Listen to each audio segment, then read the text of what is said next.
bad debt written off by water companies and passed on to customers has increased by 430% over 3 years, and the Welsh Government estimates that the majority of debtors live in rented accommodation. So they're considering forcing landlords to give their tenants' details to water companies in a bid to lower bills. Douglas Haig is the Director for Wales of the Residential Landlords Association. Good morning. Good morning. So how do you feel about this idea? Well, I think in principle it's something that we would generally support. I mean, I think everybody would understand that people should be responsible for their own water bills. And overall these are things that we would, as a landlord body, recommend that all landlords do as part of their general housekeeping, informing that the relevant authorities, whether that's the local authority for council tax, obviously electricity and gas boards for the bills there. So they should be doing that for the water board as well. But as always, devil's in the detail, and we're concerned that this does open up, especially the smaller landlords, to some difficulties. Which would be what? Well, after a period of time, if the landlord doesn't inform the local authority, the water board, then they will become jointly and severally liable for that water bill with the tenant, up until the point where they do inform it. That's under these plans, yeah? That's under these plans, yes, sorry. So that the concern there is that a lot of the landlords that we're talking about are small landlords, one-property landlords, probably inherited a property or moved in with a partner and renting out the property because they can't sell it in the current climate.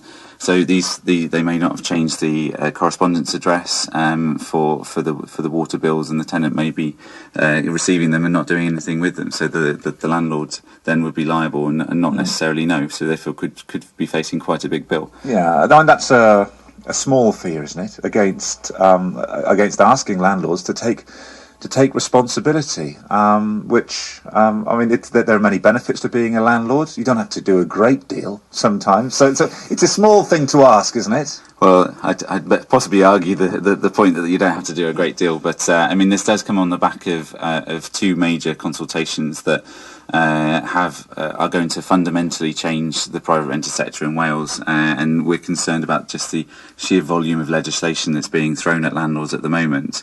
So I agree. It is something that should just generally be part of a good landlord's housekeeping process of renting a property. But we want to be there to make sure we can protect the landlords that need assistance and need education, because the landlords that get stung by this are likely to be the smaller landlords that are using the rent to simply cover a mortgage and nothing more than that. But then, this is early days. We're not talking about something that's been brought in by surprise this morning. We're talking about something it's being considered. There'll be consultations and all. There's plenty of time for this, isn't there? Yeah, well, I mean, I think they want to try and enact this in the spring of 2014. So it's as legislation goes, it's quite a quick turnaround that they want to achieve. Obviously, there is a consultation in place, which I think is due in November.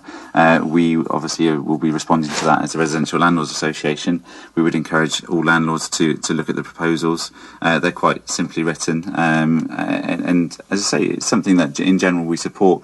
If we can tweak a few things to not make the onus on the smaller landlords quite so great, then I think overall we'd be quite happy in supporting the proposals. Good. Thank you very much. Douglas Haig, the Director for Wales of the Residential Landlords Association. 30 minutes past 8 now. Two women from the